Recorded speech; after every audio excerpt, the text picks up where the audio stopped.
Alrighty, we are back for another episode of the Rodcast, brought to you by Daiwa. And if you're in the market for a new baitcaster, listen up, because the crew at Daiwa have got an epic deal coming up for you. Daiwa are running the Tatula Family Cashback, where you can get up to $150 cashback on a new Tatula combo when you buy between March 26th and May 7 at your local Daiwa retailer. It's across the full range of Tatula reels and the 23 Tatula rods. These are an epic little combo. We used them on our trip up north recently and we cannot complain. They're awesome. Visit the Daiwa Australia website for more details. Terms and conditions apply. Let's get into the Rodcast. Sweet as. All right, Lecco, we are back for another Rodcast, mate. Couple of weeks off and feeling fresh. You've just gotten back from a holiday up in Broome. How was it?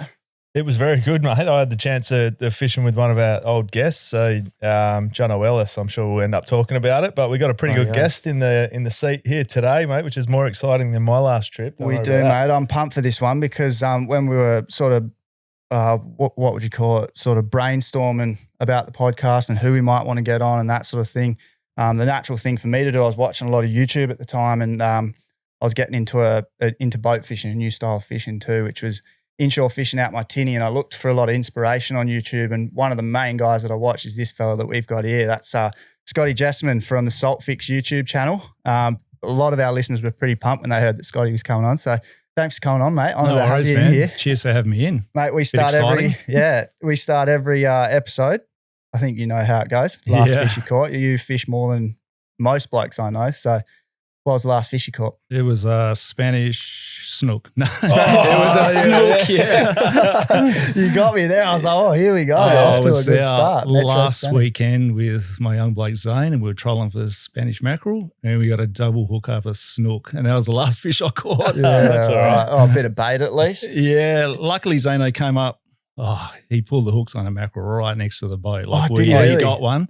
I saw it down deep and we were like, it's a mat for sure. And then I reached to get the net, and by the time he got it side of the boat, all three hooks on a Helco Crazy Deep, they all just straightened right out, yeah. Really? All three of them straightened out, which is kind of Ben funny. Patrick in here, so Yeah. Go on, Ben. It was the night before, we were in the shed and we were going through, and he found them. We were sorting out some stuff and he found this old lure and he goes, oh, this looks mint. I said, yeah, dude, that's that was the OG mackerel lure. I said, but those hooks look a bit shaky. Like, it's been laying around a bit. They were kind of a bit rusty, but yeah, he paid the price in the end. That's a lesson learned. Yeah, it is a good one though.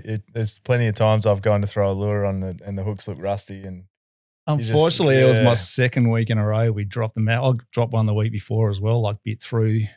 I had one of those Reaper rigs on. Yep. And I wanted to ask you about that. Yeah, it had hit, and I had it and it ran. I fought it for about a minute and a half, and then it just snipped off clean above the Reaper rig. So I don't know what happened there, whether there was another one come through and hit the swivel on the Reaper, but it was a clean snip. Well, they say that happens a lot. It was like a clean snip. Running swivels and that for Wahoo too, you got to be careful, and you're meant to run the matte black swivels if you're running swivels, because they act like a mini flasher. Yeah. Also, out of interest too, going back to what Whitey said, the one that we hooked on the weekend was literally probably within 20 metres of the spot where I hooked the other one. Because after listening to your potty the other week, I went, we'll go back over this spot. And it was literally within 20 metres. Nothing to be seen. The bottom was flat sand, no bait, nothing around. But within 20 metres, bang, it was on. Got to be a reason that they're there. And the first week I was out there, the first one I hooked, there was definitely bait in the zone. Like, there was bait and birds working the whole lot. But last week it was dead, 21.9 degree water, nothing. Similar time of day? Probably at 6 o'clock in the morning, 6:30. Just sunrise, yeah. Talk to us about the Reaper rigs before we go on. It was something I was going to bring up anyway. I've just bought a heap of them. Yep. They look the goods. Like, have you used them? I've only been using it the last few times out, but yeah, it's unreal. Like, I've got the medium size one, and it takes a scaly goes straight in there perfectly, and then the little latch just locks down in its head.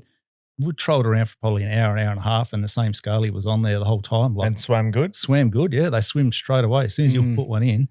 I actually want to get a bigger one to troll probably herring and stuff like that, maybe some bigger baits. Have you seen those XLs with like the different coloured heads and stuff? Last weekend, the same, just after Zane hooked her, there was another mate of ours out there in a similar area, and he was trolling a whole tailor, and he had it snipped like straight in half, snipped through the wide, traced the whole lot. He was using the XL one out there, same area. Yes. They probably swim a bit better too. They got quite a chunky lead weight on the bottom of the chin too. Oh, I've used the garfish and skip gars and stuff up north around Onslow and that, and I've just seen how effective they are at times compared to lures. Yep. They're a bit of a, unless you're really know what you're doing, they're a bit of a trick to rig up, especially putting the. These things are awesome, man. You just clip it in. The only downside was I got a big sandbar one a few weeks ago and it bent it a little bit, like the little, it's like a sickle that goes through the head of the fish, and that kind of bent a bit out of shape. Like a reaper sort of. But it wasn't, but it wasn't much to bend it back in with a pair of pliers and stuff. Saw that on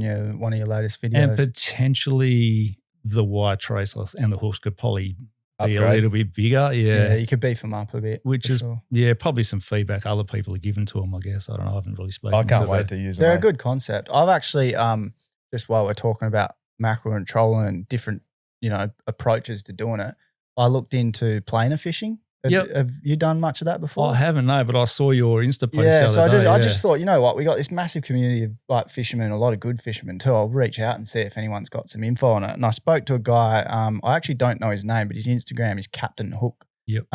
He fishes out of Two Rocks quite a bit. You've probably seen him at the boat round a bit, Scotty. I think you said he's heading out on some pretty rough days when you. Yeah, he's not scared. I'll give him that. Yeah, but this fella, he was super insightful. He gave me a heap of info on these planers, and basically what they are is it's almost just a giant, not giant. You can get them in different sizes, but they're about the size of a phone, and they've got some wire that comes off them, a weight, and it's got a sliding sort of, slide baiting clips, how you've got those circle sort of rings on them. And what it does is it effectively it acts like the bib on a lure, and it brings your line down, and then you've got a leader coming off that and you troll your bait behind it. Really popular in Florida and stuff like that. I think super effective. So I think I've seen them using similar thing for trout. Yes, paravane. Yeah, paravane or a planer. Yeah. So it's similar to a downrigger, right? It's sort of like a poor man's downrigger, I'd probably call it. Yeah. But does that have a release clip? So like your bait and stuff releases? No. So you're attached to it the whole time. Yeah, so the way that you run it is you have like a bridle rig. So you have a torpedo swivel, those straight through sort of ball bearing swivels that twist, and you have like a bit of Dacron or heavy mono in between. And then you run off the planer, you have it's not going to make a lot of sense to people that are just listening to this.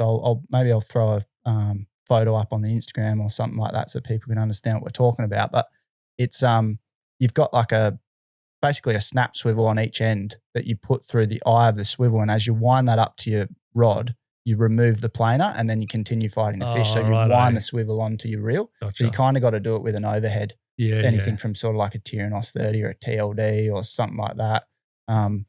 And then, you basically get your bait down a lot deeper than what it would. So I'm actually thinking of running a reaper rig behind it or an unweighted gar or something, even a livey. That was sort of my main thing, because I reckon they'd actually be pretty good for kings too. And it's not so much you wanting to get it down as deep as a downrigger. It's just getting it off the surface, out of your prop wash, and also away from the weed too. That was one thing that this fella said to me, was that it eliminates, gets you below the weed line. It eliminates the weed because it gets caught on the planer and doesn't affect the action, so it doesn't end up on your bait.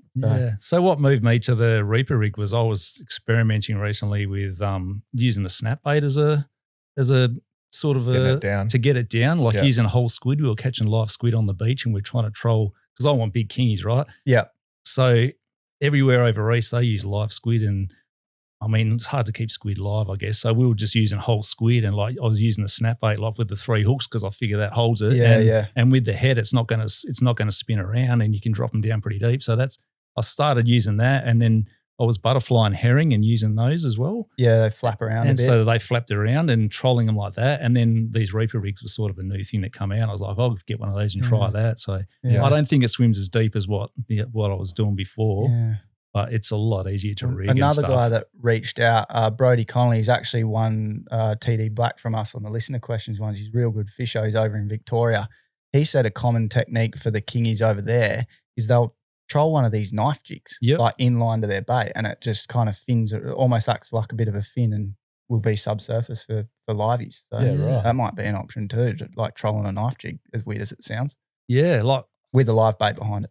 Yeah. As a teaser sort of style thing. No, so it's basically like almost like the same setup as a running sinker rig, but instead you just tie it directly to each end of your knife jig, and then you have like 2 meters a leader behind it. Yeah, right. Got you. So it's enough weight to keep it down. Yep. Yeah, interesting. Apparently, like heaps of them do it. And it's more than one way works. to skin a cat, right? Everyone I'm be innovative, I guess. I'm sure we want to pick your brains on a few different species and techniques and stuff like that for the rest of this potty. But I actually want to ask you before we get into that, how did you actually get into fishing? Where did it start? Because you've been going pretty hard for a while now. For me, I've been fishing since I was like 5 years old, I guess. I used to fish with my granddad. My granddad had a caravan down in Mandurah for years. Like they always had an on-site van down there. So he used to take me whiting fishing and stuff off the shoreline. Used to fish a lot. And then my cousin, Paul Michelli, he's same age as me. He was madly into fishing and he basically got me into it. So all through my young years, I just followed what Paul did. I always looked up to him, and he was a great fisherman. People that know him will know he's a tin ass, basically. Yeah. You put him anywhere, if you're catching whiting, he's going to get the tailor or something. He's just one of those guys, but he was just more switched on than me, I guess. But he would hand me down tackle, and I just love the technicality of that tackle and stuff. He gave me my first little overhead, which is a Shimano. I couldn't even tell you what it was called now. But, I love that. And then from there, guys I went to school with Gatesy and Barry Taylor as well. So I've always been on the peripheral of like the tackle industry, never been in it myself. I'm a hackman. I'm the first one to admit I've always been a hack, right? Always I think you need to give yourself a bit more credit there, mate. But always sat on the outside, on the peripherals of these guys. But like I hung around Blue Water all the time, and it's what's missing now with tackle shops. Like you used to go to Cleggie's or used to go to Cleggie's is going way back, probably before your time, maybe. I'm well aware of Cleggie's. My granddad. And Cray Road. But you remember going in there and they'd have stalls and people would be sitting around and you talk shit about fishing, whatever. And, sometimes people would buy stuff, but sometimes they'd just go in there for a chat and whatever. Hangout spot. You don't get that in your BCFs or whatever. And like that, I think we've kind of lost that whole, like the fishing shop was. And also the characters inside it. Like Cleggy, you'd go in there and he was like an outlaw, mate. And he had the bloody big shark tooth necklace. But these guys knew, right? And they, like I learnt from Barry and, from Matto on that, but they were learning from the likes of from Noddy and Hal Harvey and all these guys, and the information got passed down like that. Yeah. And I think we're losing that now with how tackle shops are now.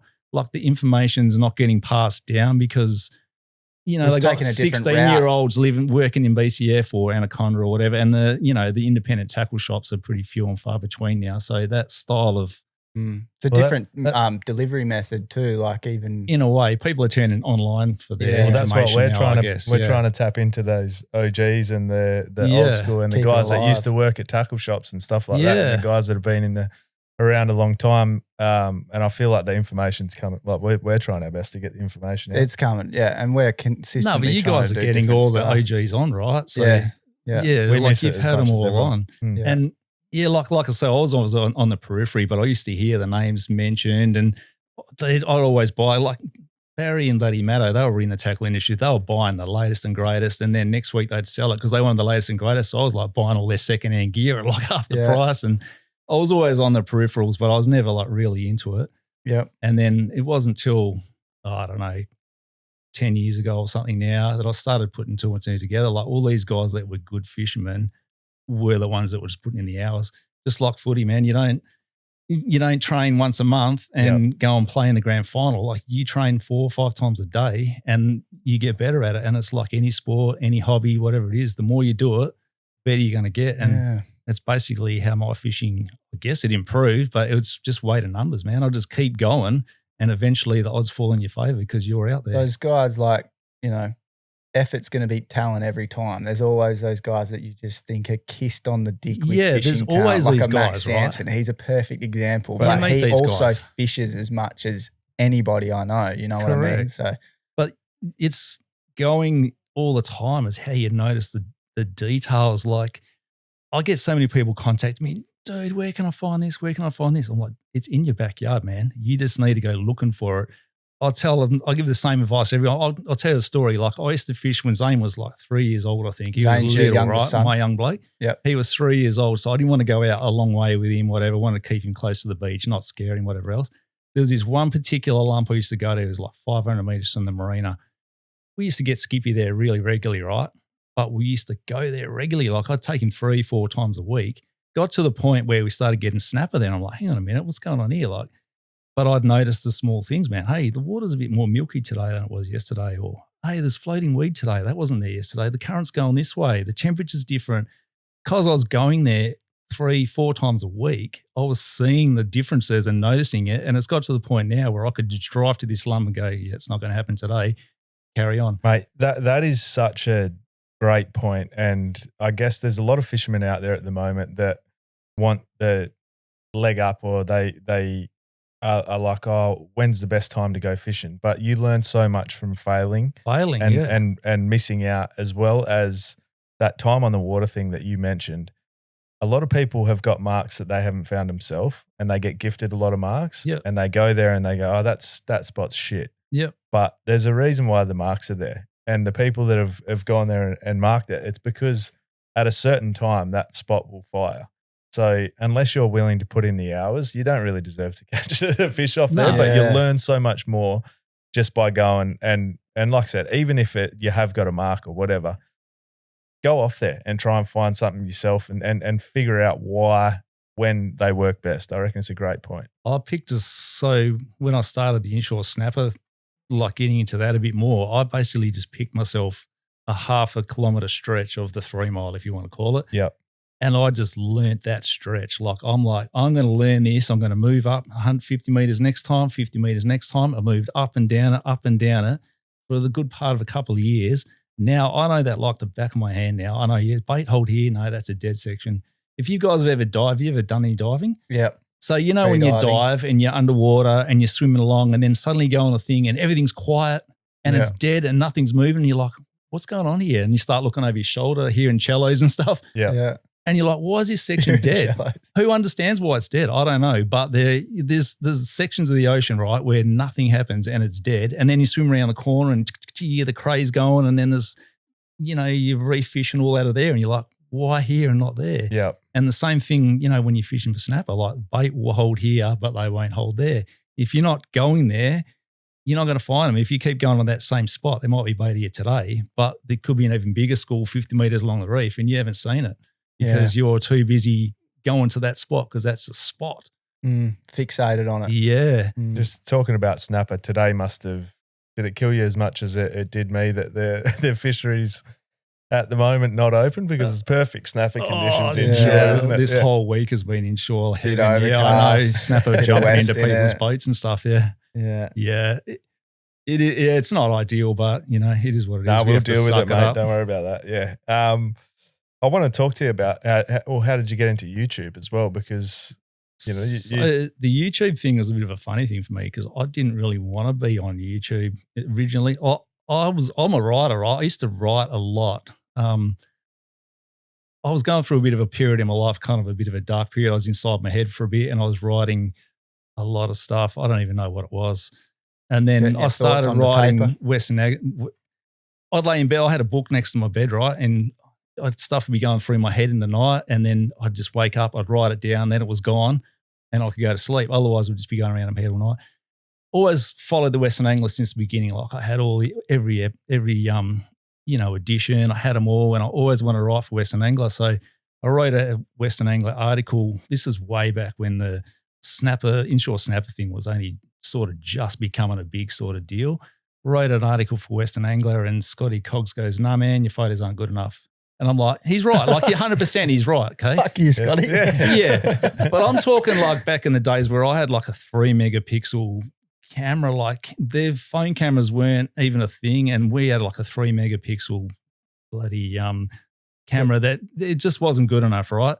So then my son Lee was about 14 at the time, and he goes, "Dad, I'm going to get a camera because I'm into photography." And he spent and bought this big Canon. He goes, "I'll get the photos for you," because obviously you're fishing, sunrise and sunset. It's if you know anything about photography, it's the worst time to get photos. Moving boat, mate. Don't know anything about it. But the boat's moving. You need long exposure to get good photos in that sort of light, right? And it's not easy to do when a boat's moving and stuff's moving. So Lee bought the camera and started getting the photos. Never did do the article, to be honest. I wrote it, like I've still got it at home. I've got a whole article sitting there. Never got the photos for the article. Send it to us. We'll send it to Scotty. Scotty messaged me the other day or yesterday and said your article's due because I write a couple of articles for Western Angler. He's like, your article's due, so I'll just put my name on it. Yeah, copy and paste. But you can just chat GPT it now, right? Yeah, true. That's true. So I ended up writing one on Bream in the Moore River and got an article in the Western Angler, but it wasn't the article I wanted in there. I wanted a snapper article at the time, and then I don't know why, I just never got around to it. So from there, Lee bought the camera, right? So he was coming out with me taking photos, and we're spending a bit of time out there trying to get what we needed. We were getting what we needed, and then he started filming, and from there he's like, I'm going to put this on YouTube, and I'm like, oh, whatever. So the first few videos were just like me fishing, and he's putting music behind it, and he's like, no, Dad, you got to talk on the camera. I'm like, I don't really want to be, like you guys have done it. It's pretty confronting talking to a camera. Yeah, it's awkward as hell. Yeah. Mate, don't you say that. He's a one-take wonder. He just gets it done. I've tried doing it, and I'm like, mate, I should probably run the outtakes of us doing ad reads. Please don't. It's so bad. It's hard to do. It's hard to do. Yeah, I should keep outtakes really. I kind of delete it all, but yeah, I've got a lot of outtakes as well. I say a lot of stuff and go, dude, why did you say that? Yeah, why'd you talk like that? Why'd you pitch your voice change? Or it's really hard, yeah. Like I go out with Lee and he can't help himself. He's a bit of a potty mouth, and I'm like, Lee, I'm like punching him from behind going, stop swearing. Because I don't know, on YouTube, I don't really like to have the swearing on there as much. And it's like, if it's best and you can refrain from it and still be natural, it's the way to do it. Yeah. What was your first couple of videos? The only complaint we've had is we swear too much. The first few videos were snapper videos, catching snapper and so forth. Yeah. So from there, we started doing more. That was like right in the peak of when the snapper were going off inshore, and we were going really well at it, right? So got a little bit of traction. Captain Jack Clothing jumped on board and sponsored us with a heap of shirts and stuff, and started to go somewhere. And I was like, at the time, Lee was just trying to build his photography and get into filming and stuff. He's only like 15 or something at the time. And I just saw it as a way of inspiring him. Like, hey, just be passionate and be yourself. Like, you can't pretend to be someone else, because people see through that shit online. Fakers, people see through it, you know. I'm not that, whoa, let's go out today, guys. That's not me. Like, I'm not that person, so I'm not going to pretend to be that person. Some people are pretty good at it and they get away with it. Me, it's not going to wash. So it was just for me to inspire him basically and go, dude, just be yourself and be passionate, because he was passionate about what he was doing, but he was just shy and couldn't get that out there. And I said, so it was, for me, it was just like, don't worry what people say. Everyone's going to say you can't do it because they can't do it. People are. You got to get out of your comfort zone. It's like anything, you would have been told 100 times, oh, you're never going to play in the AFL and whatever else. No, actually never was. Never was? Yeah. No, it was. But you know what I mean? People are always going to doubt, and they're always going to sow seeds. You play a shit game and it's like there's just a roller coaster, that sort of stuff. One week you're a hero. Yeah. Next week you make one and even little your own mistake. head, man. Your own head, you tell yourself you can't do it as well. Like, oh, I don't know if I should be doing this and whatever else. Yeah, we talk about this all the time. You can, but if you put your mind to it, you can do it. Yeah. Might not be easy, but you can do it. Did you get any real good fish on those early videos for them to go off, or was it just standard? They never went off. My videos have never gone off. They've always been. I think the coolest thing about your YouTube channel, Scotty, like I said before, it was something that I really learnt from, and it was relatable. It wasn't like we actually got a little bit of feedback. We're always chasing feedback on the podcast and want to know what our listeners want. And we got a bit of feedback that guys wanted to hear from more land-based fishers, because it was more relatable. A lot of people can't afford a boat, or they don't have the means to go out blue water fishing, marlin fishing, stuff like that.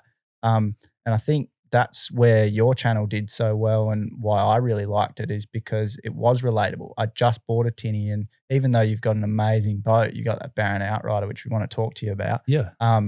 You were still fishing inshore. It was still accessible to a lot of people. So it wasn't like, oh, this guy's like, he's done this and he's done that. It was just like, you're just the average bloke that's getting out there and going fishing. And that was the coolest part of it all. Yeah. I don't feel like what I do you could do with a dinghy most of the time. The only reason I've got a big boat is because I'm old and I want to be comfortable. I just don't want to get wet and cold anymore. Yeah. And luckily enough, I was in a good position to buy a boat like that as well. But, you could do it in a smaller boat, 4.2 metre, whatever. Yeah. I started off in a 5.2 metre Razor is what I was fishing in before. Yeah, let's get into the boat. So that was the yellow one that you had? Yeah, white with was the that yellow, your first boat? No, I've had boats. My first boat I bought when I was 14. I had a job and I bought a boat, like pretty much my third or fourth paycheck. I bought a 12-foot fiberglass dinghy with like a little oh God, it was like a really sketchy old motor. I think it was a West Bend. Yeah. Really, really old outboard. Thing used to overheat and then you'd have to stop, let it cool down for 10 minutes and then pull it again and it would go again. And yeah, my dad used to drop us down the marina and my cousin and I would just zip around the marina and fish down there. And what marina was that at the time? Ocean Reef at the time, I think, yeah. And then, as I got a bit older, I got a 12-foot alley boat with a more reliable outboard and used to surf at the island a lot out from Hillary's there. Yep. Myself and Gatesy, we used to surf the island like every weekend. We're out there. Oh, yeah. Yeah, we used to smash it.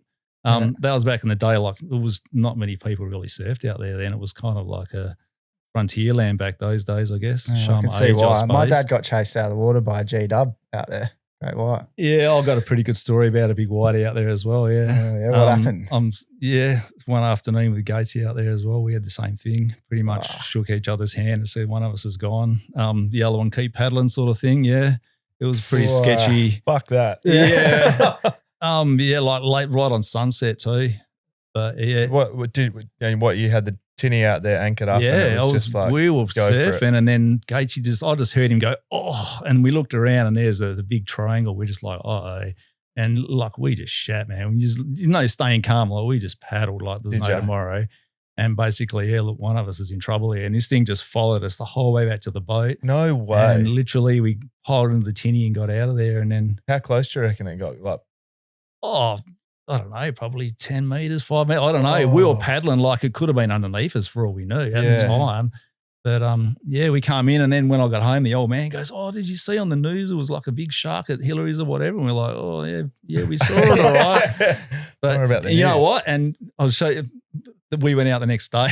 Did you actually? Went out there the very next day because we were like, you know what? No one's going to be out there tomorrow afternoon. We're on it. So we were straight back out again. It's a sick wave when it wants to be. My dad was pulling up the anchor on his mate's tinny and the shark pretty much swam straight underneath his head as he had it like, his head overboard pulling up the anchor. And Mark, his other mate, so my dad's name's Mark, his mate's name is Mark as well. As Mark was coming back into the boat, he's like, wait, there's a fucking shark there. He jumped in. They went out to the back of the peak to warn the dudes. They didn't believe him. And then they saw the shark, paddled over to their boat and nearly tipped them all into the water trying to get in the boat. Same thing. If it wanted you, it had it. It had me right. Like we were, from the paddle from the break to the boat's a fair old paddle. Yeah. If it wanted us, it had us.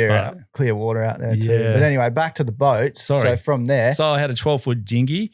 Then I moved on to, it was an old Quintrex fish about. I think it was a 5-meter fish about.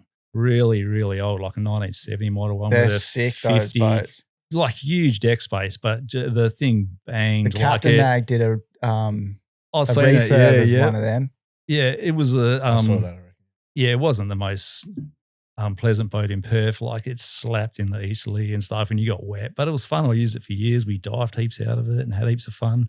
And then from there, I went to I had another boat before the Fraser as well. I don't know. I've had a few different boats throughout the years. Mm-hmm. How do you rate the Baron? Because they look like a wicked hull. I love it. Yeah, I really love it. So I was at the time I had the Fraser and I was looking to refurbish it. Like I had a few little spots on the floor and I wanted to get an under floor fuel tank for it and a 4-stroke. And I was talking to Alan out at Big 5 Marine at the time, like about doing a bit of a refurb and putting a new floor and a tank under the floor and stuff and the pricing and stuff. And then he, unbeknown to me, Lee had actually been speaking to him as well to do some promotional photos. So one day Lee was going to Rottnest to do these photos and Alan goes, come out on the thing. And I went on the Baron. As soon as I rode on, I was like, I want one of these. I knew straight away that's what I wanted. And then, went home, tried to negotiate with the Minister of Finance on it.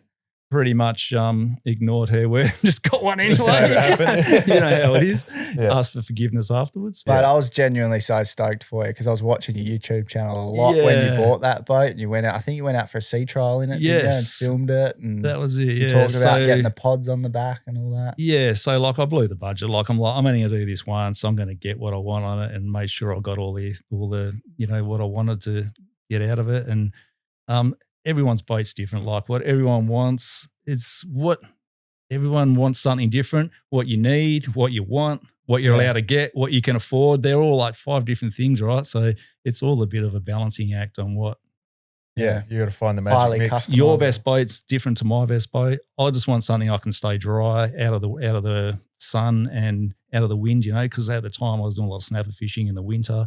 I wanted to sit out of the wind, out of the rain, stay dry and be comfortable, So for me, that suited me. I know people like center consoles for different reasons. People like alley boats for different reasons. Yeah. It's got its downsides for sure. Like it's heavy as sin, man, and towing around, it's expensive to tow around, right?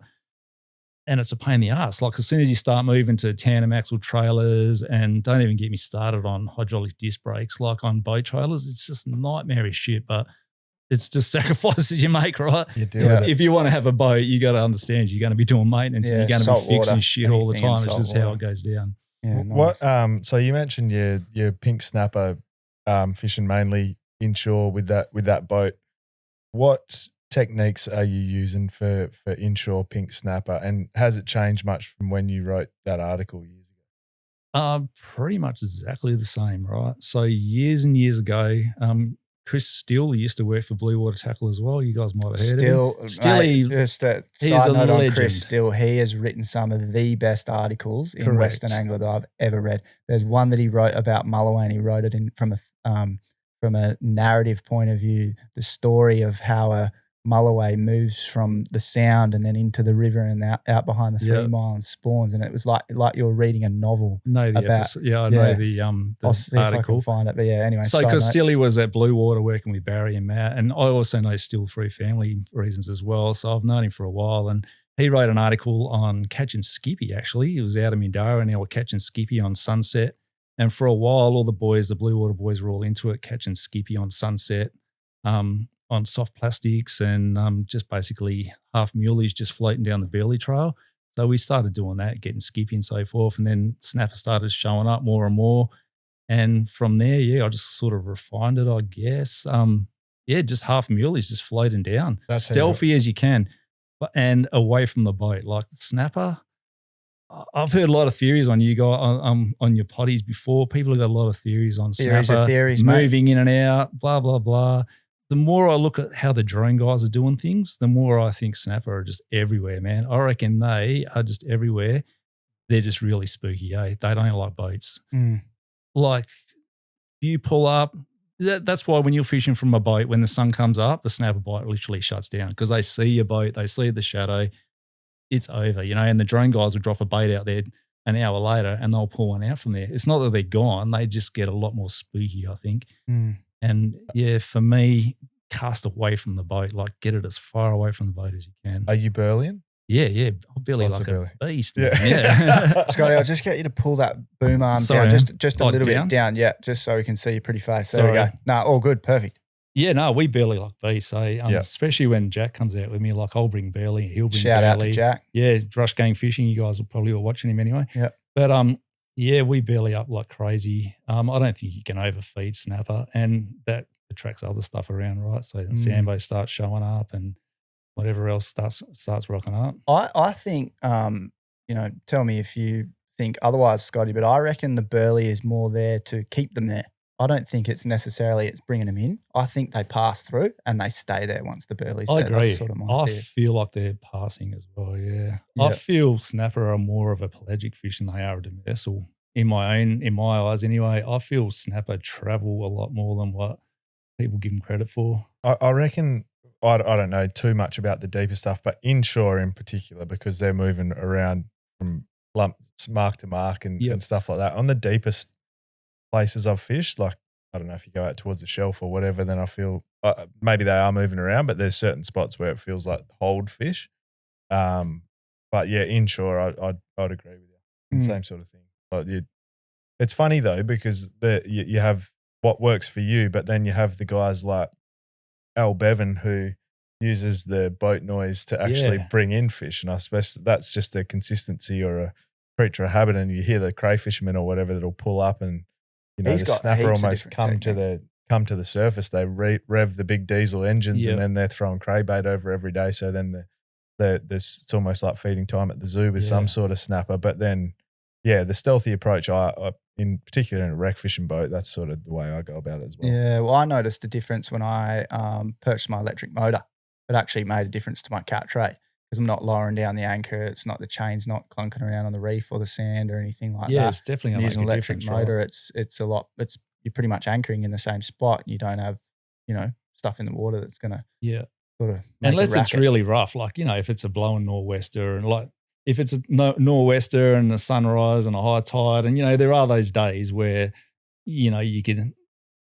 Snapper just going to jump into your boat. They're just going to be on. You can do whatever you want because the water's stirred up. It's that spearmint colored green, and there's days when they're just hungry and you're going to get them. But on those stealthier, quieter days, especially if it's calm and like glassed off, and how often does that happen in Perth? But like this time of year, when you get those glassed off afternoons and everything's quiet, I think that's when your stealthiness makes a difference. Well, it's the 1%ers that are going to get you a fish when things aren't firing as well. Sure. And if that's what works, then I reckon that's the key. The other species that. But just before we move on, I know I'm keen. I'll let you do that. But we got fish. I'm going to ask you about that, but there's a bit more I want to ask you about the snapper because I know we're in the ban, but people are actually going back and listening to our early episodes a lot. We're getting hundreds of views a week on those ones. So I know that hopefully once this ban gets lifted, this episode's going to help a lot of people out on the snapper. So we spoke about burley just before. One thing I noticed pretty early watching your channel was you'll throw anything in that burley pot, eh? So you like a good roast chook in that burley pot. So I actually got chatted by a dude I know he's a fisheries officer. He actually called me up one day. He goes, there's a law in the fisheries thing that says you're not allowed to use chicken for burley. I was like, no, I was unaware of that. Anyway, he goes, dig a bit deeper. He goes, maybe you might want to rethink that on your videos. I'm like, oh, okay, cool. So from that point onwards, I stopped using chicken and in the burley pot. But yeah, man, we've used like leftover lasagna, bread, pasta, rice, whatever, man. If it's food in my house, my wife just literally sticks it in a bag and in the freezer it goes because whatever it is, it's fair game. It's in the burley pot. Yeah, right. That's brilliant. And it works. I've got to tell you another funny story. Like it was probably 2 years back now. My wife was sort of in between jobs and she got a job in the bakery up near us and she was working there and she was bringing home a ridiculous amount of pies. Like it had to stop, man. My cholesterol was redlining, eh? And it was like we were using pies in the burley pot because we just had so many.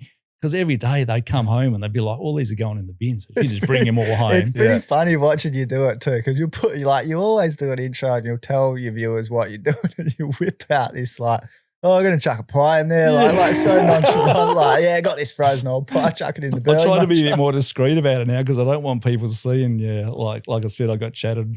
Well, it was a friendly, you're like, hey, just beware. You're not really supposed to be using that. And I was like, oh, okay, cool. So then I kind of stopped showing what I put in the burley pot. But yeah, anything goes. If I saw you put a snell hook through a party pie and throw it over, that's when you draw the line. I caught a snapper on a bit of lasagna once. Did you It was literally like a piece of pasta like lasagna and we got a snapper on it. No way. Yeah, we were burling up with the lasagna and I put a bit through.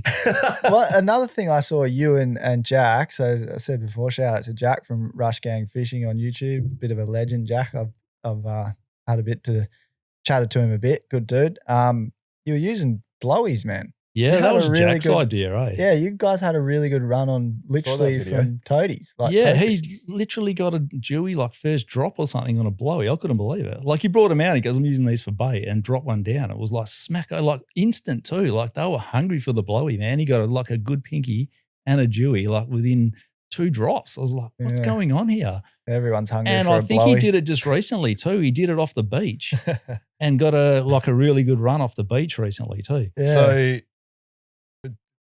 is it like a novelty or does he actually think that they work? But it was a novelty thing. It was just an idea he came up with. He's pretty innovative, Jack. He tries some different stuff and that was just like a novelty thing. But hey, guess what? It worked. Yeah, it still works. I'm pretty sure what it was. He was down the marina with his kids and they were catching blowies and whatever. And one of his kids goes, Dad, do you reckon you catch a fish on this? He goes, I don't know. I'll give it a go. And it was literally that simple. I watched the video. Like it was funny because a mate sent it to me. It was like, oh, you got to watch this. And it was pretty clever. I wasn't backing him in, to be honest. Like he brought him out. I was like, okay, you do that. I'll just stay with the muley here. But yeah, once I saw it happen, I was like, hang on, there might be something in this. Makes sense. I've gutted a heap of tailor full of little blowies too. Well, it must be a pretty staple part of some fish's diets, maybe. Probably makes sense when you think about it. Like get a nice little high, little fish high. In on the beaches. Yeah, like the dolphins lick the puffer fish or whatever. Yeah. But in on the beaches, it makes sense. Like there's lots of them, right? So And they don't look that different to a whiting or something when you see them in on the beach. So maybe the snapper are eating them. Who knows? I'll have to try it, eh? Yeah, give it a crack. I feel like that was a bit of a clickbait for That's one what of Jack's videos. I'm pretty sure that's what it was. He just but thought, oh, this might out. get views. And then all of a sudden, I think you smashed a good snapper on one. Yeah, he got a really good one. Yeah, it was. I was you were tucked very in surprised. right on the beach for that episode too, weren't you? I think you were like only a couple of 100 meters off the beach. Which goes back to what I'm talking about with the drone guys. Like a lot of those spots we fish are like easily within drone distance, right? And the drone guys are pulling fish off them all day long. Yet if I pulled up there at 10 o'clock in the morning, forget it. It's not going to happen. Like you're not getting a snapper there at 10 o'clock in the morning. Yeah, I know what you mean. So what are a couple of key things, Scotty, for people to look for when they're finding their own inshore snapper spots? I just look for big bommies, man, just big lumps. Yep. Big lumps that hold bait. If you can find bait, even sometimes the bait's not on the lump either. Yeah. Like you got to, again, just do a bit of research just because that's your spot and someone goes, hey, that's the spot. When you pull up there, circle around a bit and give it, 5 minutes having a look around because the bait might be holding 50 meters away from there or it might be holding on the next lump over. Even when I leave a spot, I'll always give it 5 or 10 minutes and have a bit of a circle around and just have a look around and just get to know that zone a little bit better. Yep. Spend a bit of time learning the zone. Yeah, I think people focus too much on the spot. There's a spot, there's got to be a spot that just holds fish. It's not the way it is. Fish move around. Like I said, I reckon pinkies are more pelagic than people think. They travel a lot. But yeah, we basically just fish big bommies. Yeah. And you're anchoring on top and then kind of feeding anchor line on back top. so you're on the sand or are you anchoring on the sand? I'll park right on top of it and I'll have my boat literally sitting on the edge where it drops off. So I'll anchor on top of the lump, let out chain till I go off the back of it and then pull a bit more in. So I'm sitting literally right on the ledge. The only reason I'm doing that is because the dewies will hang on those ledges. Yeah. So I'm fishing for snapper off the back because I think the snapper kind of travel around the backs of those bommies. I don't think they're up on top of them as much. I would agree, yeah.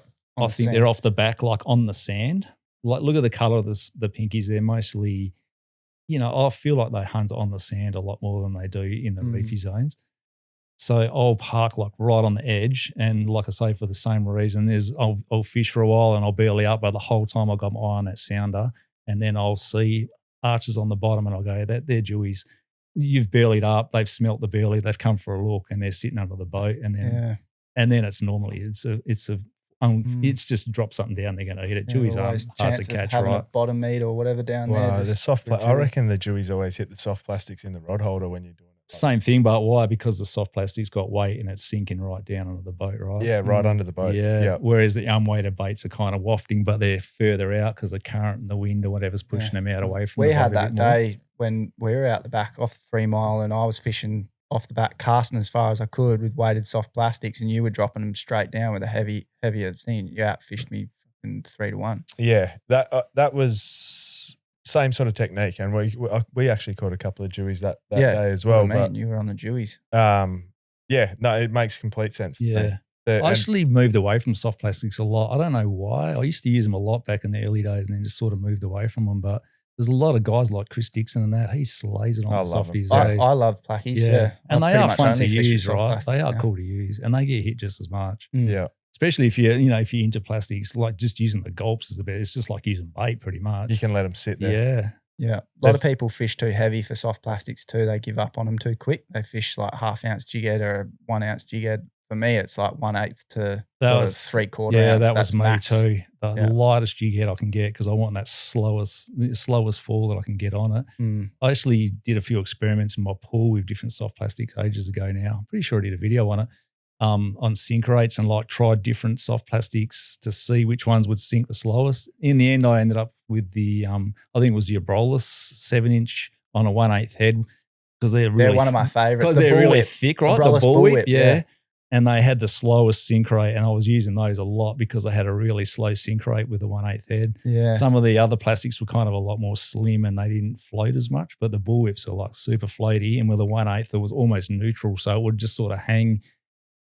It would just sort of hang mid-water. It didn't even get to the bottom. And you got to take into account. You got to take into account the thickness of your line, how much water's and then the wind as well, because the wind always grabs your line and sort of pulls it. Line angle too. There's so many other different things. We could talk about it for ages. I like a slightly heavier jig head. Not like as light as what Rothy likes. I like to get down It depends on your patience too. Like some guy, like Dixon was saying it too, like he likes actually moving his rod and being active. Like for me, I pause a lot when I fish. Yeah. For mulloway, pink snapper, even tailor, I pause and let it shimmy.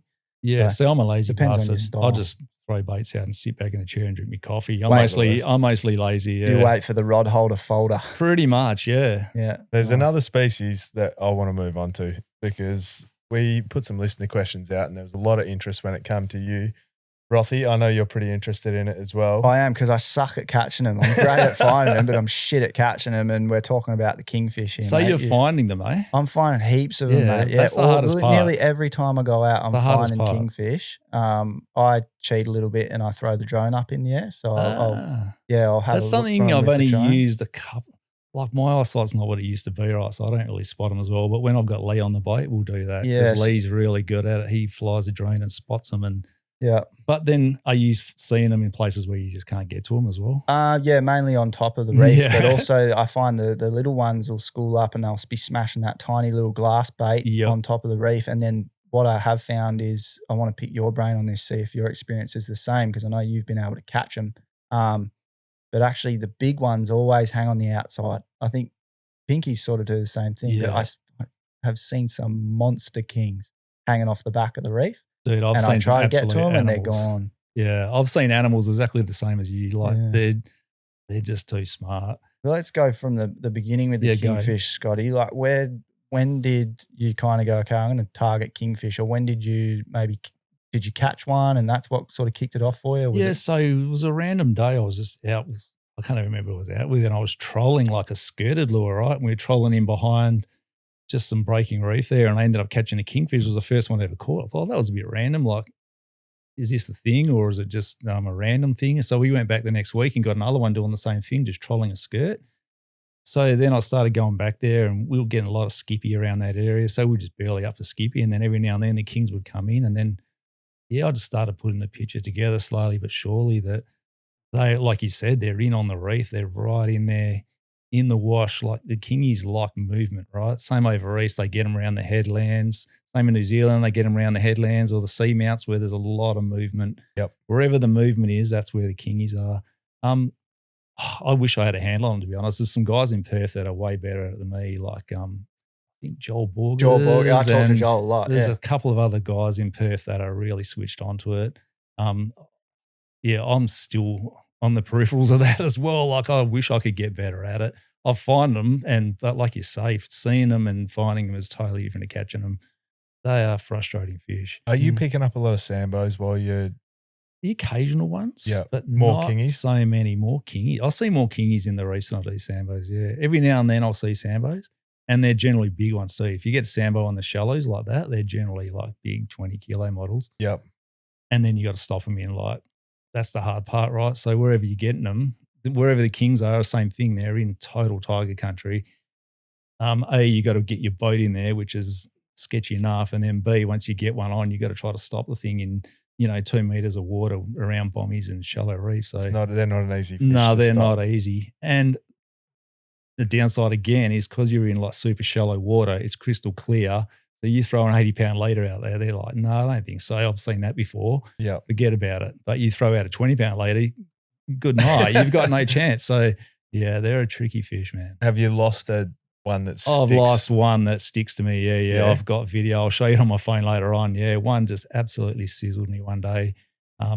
Just smoked me. He must have taken 100 meters of line and just disappeared. I saw it at the back of the boat. I saw it. I ate a muley. Yeah. I saw it come in, eat the muley, and then just see you later, and it was gone, man. Absolutely sizzled me. Yeah. Yeah. You, when you are throwing lures for them, I've noticed you use a popper quite a bit. Is that just the noise thing? You're trying to wind them up? Right. So you probably see, I've always got on top of the boat is the big Helco, the haymaker, the biggest popper I can get. Yeah. Because kingfish, from what I have learned about them, is they're very curious. If you make a splash or a flash or make some noise, they come over and have a look. So originally we get them come into the boat real fast and then they just bugger off. So we're like, how are we going to keep them here so we get a shot at them? Because you only sort of get one or two casts, boom, they're gone. It still happens a lot, but we started using like the little bug floats at the back of the boat. Yeah, with a flash and so forth. And I'm like, maybe these guys will come in here and then, the flash, they'll think there's a bait school and they might hang around a bit. So we always have a bit of burley going as well. So we started using that. And then one day I drove off, forgot it was there. Next minute, there's a bloody snapper lead flapping around, whacking the back of my boat and stuff. I'm like, oh, hang on, that's not a great idea. So from there, I started buying holographic tape. I got some on eBay and I just cut it into little fish shapes and put it on the back of my boat. And I reckon that made a massive difference. So, yeah, right. So there's times now when I'll just pull into a reef and the kings just come straight over because they see the boat flashing. So you've got the stickers on the boat. I've got holographic tape on the side of the boat like that, right? So the boat's rocking and the holographic tape's in and out of the water like that. That's a flash, flash, idea. flash, That flash. is so easy to do. It's so easy to do, right? And I reckon it makes a massive difference, man. Fuck, that's clever. Because I'm doing that to Savo.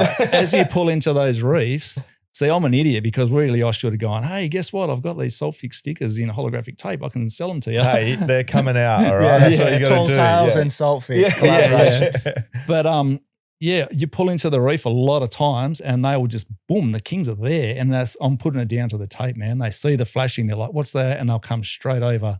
And you get like 1 or 2 shots at them before they bugger off again. Mate, that would be sick for Mackies and stuff as well, Potentially, right? yeah. We might have to As like remove the witch this from the doctor. podcast just so no one Just goes put and them does under it the hull of the Cut boat. it out, yeah. I don't know about underneath because it probably won't catch the sun as much. Nah, true. But I've got mine on the side, just like on the pod. So as you go like so that, it's it's in and sort of out. in and out all the time, yeah, and it flashes. I think it made a difference anyway. Like I've got them on there and like they get a bit soggy and they fall off and I just order some more on eBay and cut it up another lot. But That's wicked idea. yeah, I think it does make a difference, eh? Man, There we perfect. go. Yeah, that's Yeah. cool. Good idea. But like you were saying before, when they're feeding on those little glassies, like they're so hard to tempt once they're on that.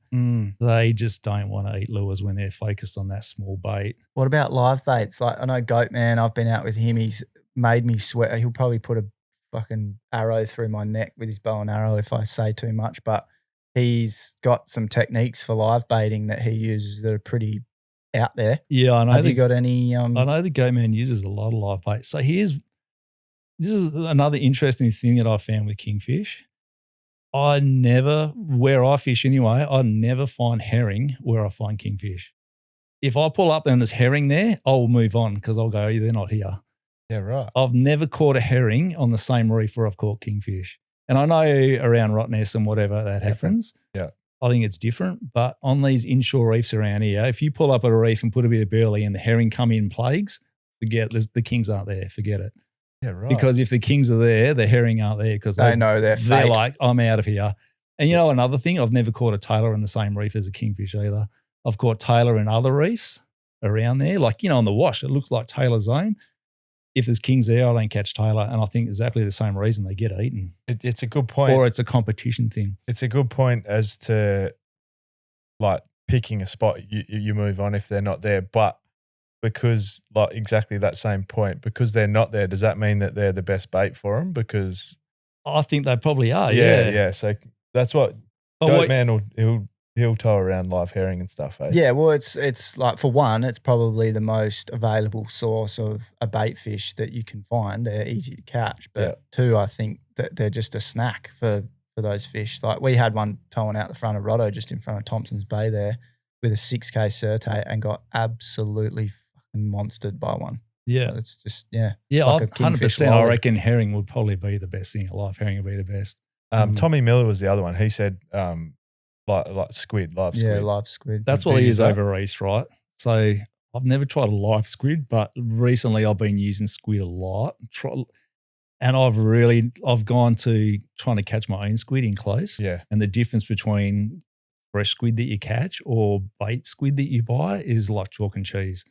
Absolutely. Like from now on, I probably wouldn't buy bait squid anymore Well, the because bait I've squid really that we- noticed yeah. that fresh squid is the difference. The bait squid you buy too, it's not. You shouldn't even really be using it, guys. Like public service announcement, it's imported from bloody The California or whatever. It's- Yeah, it's not good for that stuff's our actually ecosystem. probably better than some of the other stuff that's on the market. I don't know if you bought one of those bags.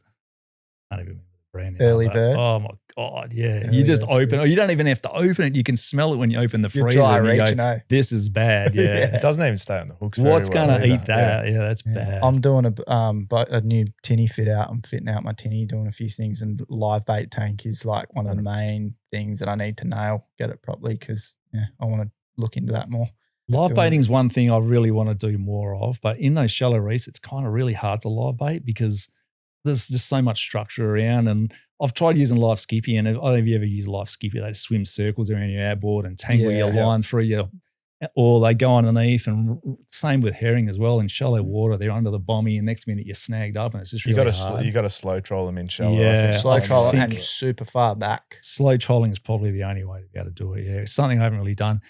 Call it stubborn, but I just really want to get a good one on a stick bait as well. It's like if I get it and it's going to be big, I want it to be on a stick bait. What I don't know stick why. baits are you flicking around? Have you got a preferred one? Or I'll flick anything around, to be honest. I've tried so many different things. Yeah. I wouldn't say I had a preferred one at the moment, to be honest. If I was going to pick one lure of anything to cast for kingies, it'd be a Helco Rooster for sure. The popper. I'll just find the poppers, just bring them in. Again, they're just really curious. I hear the splashing. Green as well. I like the green one. Yep. Is it the 125? I reckon it is. That's not a Helco, it. that one, but that's the same color. Pretty much that one right there. Yeah. I did hear that you have caught a pretty rare species on a popper. Was it a Helco Rooster popper? You've caught a Dewey. Not a Helco popper. No, it wasn't. What you've caught a Dewey on a popper. I got a Dewey on a popper. Yeah. So it was one of those rare days where the kings were busting up and there was birds. Like a lot of the times when the kings bust, they push the bait and then the birds are on them, and you go, okay, there they are. Like you can't miss them, right? Can you get into them or not? That's another thing, because they're in amongst the break and you can't get your boat in there or whatever. But this day they were out in the open in 8 meters of water and the kingies were there. So I'm throwing poppers at kingies. I got 2 or 3, and then bang, out of nowhere, smack. I'm like, that felt different. Like I saw it come up and saw the thing. I thought, that didn't look like a kingy. And sure enough, it was a Dewey. It was probably about 10 kilos. Well, it was a solid Dewey, yeah. It was a big Dewey, It's a sick vid. That's wicked. Is that on your YouTube? Yeah. I haven't seen that video. For me, do you know how many times I've thought about it? I'm like, that was the most random thing ever. And then I'm thinking about, you know what? It wasn't really that random. Yeah. But this zone where I was, like boats drive over this zone every day. Like it's not like it's exotic 100 miles from anywhere. Boats drive over this place all the time. I don't know whether this Dewey was feeding with the kings, feeding under the kings. The kings had moved on and it was just like a territorial thing maybe. Yep. 8 meters is not a huge distance to come off the bottom. Yeah. So was it a territorial thing? Did it just come up and whack it because it didn't like it? Maybe the kings had fed, and even if there's half a fish floating around and scraps, and he was just mid-water having a look, and then he saw that and gone, I'll have a go at that. Yep. Or was he with the school of kings? I don't know. But I thought about it heaps and I still really can't nail it down. But quite a dark coloured fish too. It was very dark, yeah. It was Real it was in on heavy reef. Like it was on 8 meters in amongst all that real kelpie sort of stuff. Did it fight good? Yeah, it fought like crazy, man. Yeah, it went nuts. Yeah. Love that. I remember watching it and you were going, what is that? What?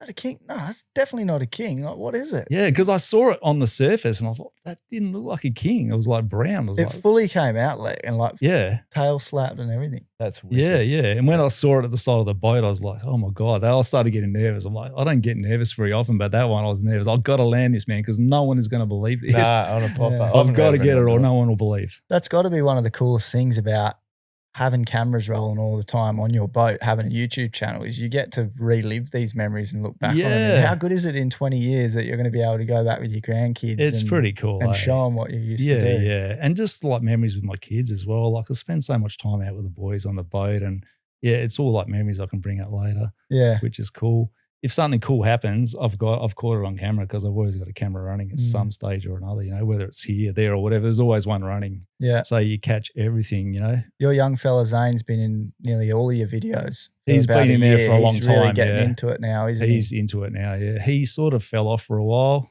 got into Minecraft and sort of lost himself on the iPad. But then he slowly snapped him out of it. I never pushed him. I didn't push him at all. Yeah. I just let him come around to it naturally. He loves his surfing. He loves the ocean. He's just about and obviously my oldest son Lee's into his surfing in the ocean. So shout out to Lee too. We should probably mention Lee's doing some work for us too. He's helping me out with the production side of what we do here. He's good at what he does. I got to give a shout to Lee as well. I wouldn't be doing what I'm doing if it wasn't for him. I wouldn't be here if it wasn't for Lee. He pushes me to do better and be better. Yeah.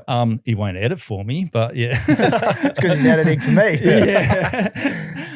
Oh, he will if I pay him, but I'm like, yeah. No. But no, I wouldn't be doing this if it wasn't for him. Like I said, he started me off in it, and he actually bought me my very first GoPro. He was like 15 and spent his own money to buy me a GoPro, which was pretty cool. What a legend to push his old man in front of the camera as well. There'd be so many people. Yeah, thanks, Lee. Yeah. Yeah, but that's probably classic cameraman thing. They don't want to get in front of the camera, so they'll push someone else in. Yeah. Nah, but I mean, as you guys are probably aware, he's going on his own little journey now, and some cool stuff's going down for him. So I couldn't be happier to have him helping us to see what we can do together. It's going to be fun. Yeah. What have you got any advice for sort of young dads that are getting their kids into fishing? I think we actually get some DMs about that for young dads. Now and then. Yeah, just dads that like to not force it. Yep. Kids get bored, right? They get bored. If they're bored, don't go, another 10 minutes. Just take them in. If they've had enough, take them in. If it's summertime, go for a swim. Make it fun. Enjoy. People need to enjoy fishing themselves. Like, I think people focus too much on the whole, we got to get a feed or we haven't been fishing. Like, enjoy what's around you, man. We have the most spectacular coastline. There's so many of these little offshore reefs where you can pull in, have a swim, have a snorkel. It's spectacular. That is like pretty much a spot on as a dad, and having been through the cycle of taking kids out probably for too long at times and them getting sick and then not wanting to come out. Then they don't want to go anymore, right? You got to make it memorable for your kid, make it an experience, and you got to listen to them as well. Yeah, if they've had enough, they've had enough. There's no point pushing it. And I know everyone wants to, just one more cast. But if your kid's had enough, shut it down. Even take as them adults, like how crap is it when you're dehydrated or seasick out in a boat? There's not many feelings that are worse than that. You don't want to put your kid through that. I think it was Rex actually. Or it might be Molly. No, I think it might have been Molly, my oldest daughter. This is probably why she's the best on the boat. I took my wife out when she was pregnant with her, and we went fishing. We were demersal fishing, and I caught she actually got a really nice jewfish, and she would have been like, I don't know, 16, 17 weeks pregnant. And then she was like, oh, can we go in? I'm feeling a bit sick. And I was like, oh, yeah, we'll head in. It might just hit a couple spots on the way back in. And anyway, I got her to hold the fish up, and she threw up as she was holding the fish up. No. But I forced her to fish for probably another 2 hours while we were out there. I ended up getting a jewfish, and then I was like, we can go in now. So, but she didn't come out on the boat with me after that for a while. It's not comfortable for you either, though, when someone's thrown up over the side and you're listening in. It's just like, just go. You've had enough. Let's go. Yeah. Baptism if someone's feeling sick, I would rather just get moving before they actually get to that point. Because if you've been there yourself, it's one of the worst feelings ever. Eh? I got brought up differently because my dad's a commercial crayfisherman, and so I would be like, I'm going to come out working with you today. And I used to get seasick as a kid, and I'd be long enough in between gaps where I would have forgotten, and then I'd throw up within the first couple of hours, and I'd be looking at him like, can you take me in? He's like, sorry, mate. We got to work. Yeah, you've committed. That's a different thing. Yeah, I had to battle through it. So, I'm a bit sympathetic to someone who gets sick now, because I know how horrible it is. I'm pretty hardy. Like, I don't really get sick very often, but there are times when I'm out there and I'll start rocking around. I'll think, I'm actually not feeling that good here, eh? Like, even doesn't matter how staunch you are, eventually you'll be tying a knot in the bottom of the boat or something. You look up and go, whoa. Mate, and then you start getting the sweats, and it's like, you know what? I'm just going to go, or I'm going to move. Like, tying a knot, looking at your sounder, or for guys like myself and your son Lee, looking at a camera. Oh, God, that'll get you going real quick. That'll make you spew real quick. Yeah, there's always, everyone's got their moments, right? Yeah. Just want to go back to YouTube real quick, Scotty. YouTube, it's kind of guys like Zane's age and whatnot, younger dudes, getting into YouTube. I feel like there's a lot of guys that, young lads that are doing it for the wrong reasons. Yeah. And it might be to try and get sponsored or something like that. Have you got any advice for young guys or anyone who might want to start YouTube? I think for me, it would be to not do it to try and get free stuff or anything like that. Do it because you want to do it. What do you reckon about that? Yeah, don't do it for the money, because you're not going to make any. Yeah, I watched your most recent video. Some people jag it. Yeah, there are other people that jag it, and some people has got amazing content. And like look at Brody Moss, for example. His content was amazing, and he just lived in a place where you're going to see a whale shark playing cards with a bloody manta ray, and that sort of stuff. Was perfect. His timing was perfect. Yeah, and he nailed it. Like good on him. Well done. But in Perth, that's not the reality. And it's not the reality for YouTube, full stop. Like there's some guys that jag it. But you even look at, your Brooksies and your Briggsies. Those guys have worked, man. They've put a lot of time and a lot of hours into it. They didn't just fluke it. Even myself, like I've put in a lot of hours. I've been doing 7 years now. I've been doing this. And you pretty much release a video every week without almost fail. do a video every week. Yep. That was going to be my next question. How have you stayed so consistent? It's not easy, man. I push myself to go when I probably shouldn't a lot of times. Sometimes I don't really feel like it, but I feel like, I've got to get a vid for this week or whatever. And it's a good and a bad thing. It's bad because I push myself when I really just can't be bothered, and I'll just go because I feel like I need to get a video out. I don't know why, because it's kind of just pressure I put on myself, but also it's a good thing because it makes me go more often. Like it pushes me to go, pushes me to think outside the box, pushes me to spend more time or try to do different stuff that I probably wouldn't normally do. Because you can get stuck in a rut, right? Fishing, you can get stuck. I've got to go out and get 4 jewfish or whatever, and you get stuck in doing that. And then you're looking, but you don't see it. It could be a school of tuna busting up. You don't even see it because you're so busy looking at your sounder. You want to get those jewfish, So I think, pushing myself to be on YouTube and do more videos makes me see the peripherals a bit more and look for other stuff. Yeah, that's a good one. Yeah, of a different variety as well, because you're looking for some different content. Yeah. What's taking up your time at the moment now? Because the demersals are obviously off the table for a little while. Is there something that's come in that's new for you, or are you mainly just targeting fish that you've always targeted? I've been mad for kings for like a few years now. Like those guys that watch my videos would know I'd happily give up a session catching snapper to go for king, to go catching kings, because I don't know, there's just something about them, man. They're enigmatic. Is that the word? Yeah. And they're just like, they're hard and they're challenging, and you see them and you can't get them. And it's just like the challenge for me. I couldn't really care less about a feed of fish, to be honest. Like I'll eat fish, but I don't really care I just like the hunt. Like for me, it's about the hunt, finding them. Even with kingfish, if I just find them, I'm happy. Like, all right, cool, I've done my job here. I found them. If I get one, then I'm even more happy. But yeah, I want a big king. Like I really want to get a big one, just as short as possible in Perth. I had a bloke, I can't remember his name off the top of my head. He might not want me to say it anyway, but he sent me a photo 2 weeks ago now of one he got recently, and it was 138 centimetres and 24 kilos. Holy crap. Absolute rip snorter Inshore. of a kingy. Inshore, yeah. Right. Wow. Like really inshore. And like when I see things like that, I'm like, it's possible. And Perth has got some absolute, you've probably seen them on the drone. I've seen them on the drone. I've seen them around. There are some absolute animals out there. Yeah. I reckon I saw a 20 plus kilo one about 12 months ago. Someone sent me away from northern suburbs. Yeah, it was a belter as well. Yeah, there's some big ones around. I've got one decent one on the back of the Threema once fishing for snapper. And I've had a few days out there snapper fishing again on 20 pound where we just got smoked time after time by, I'm pretty sure they were like big kings. So what are you using? Because you mentioned 80 pound, 20 pound earlier. What's your sweet spot for the bigger fish in the shallow water stuff? At the moment, I'm fishing 50 pound or PE4. I've got that Kazura braid actually. I don't know if you guys have used it, but it's really thin and really not. I've been liking it. And I'm fishing 50 pound on, it's just a 4,000 size Saltfix reel and 80 pound leaders. Yeah, nice. So you're putting a bit of trust in that Kazura braid. I just want to give a quick shout out to Miles, because I've met him a few times. He's a really nice young lad, and he's a very clued up fellow, and I spoke to him quite a bit. And Zane used his stuff quite a bit, and the more I saw Zane, I've used his line. I was like, this line's actually really good, man. I actually rate it. So I bought some off of him, and I actually rated it. I put a lot of faith in it. Yeah. I'll tell you how much of a hack I am. It was like only probably earlier this year, I did a bit of an experiment between knots, between my double uni knots and FG knots, started putting them on scales and testing them. And I realized how many fish I've been losing over the last 20 years, man. I've lost so many fish to shit knots. Yeah. Because the double unis are just they're not it, man. Yeah.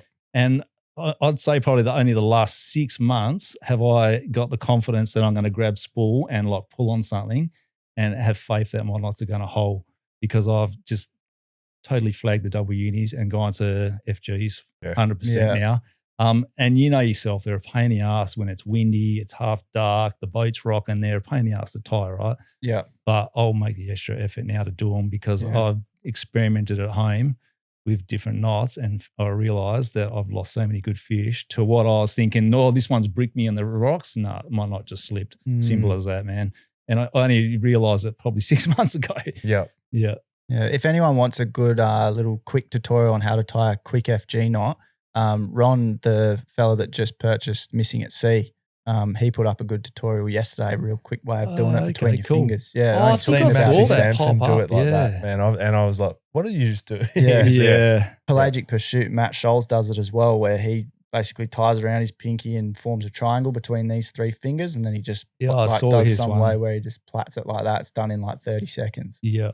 But your knots, you got to have confidence in your knots. I think from now, it pays you to tie a heap of knots, go outside, tie them to a fence or something, pull on them and just test them and get confident with your knots. One of the best things you can learn. And learn how hard you can pull that knot, because that's going to be your weakest point all over, right? Doesn't matter what line you're using. If your knots are shit, you're going to lose fish to it.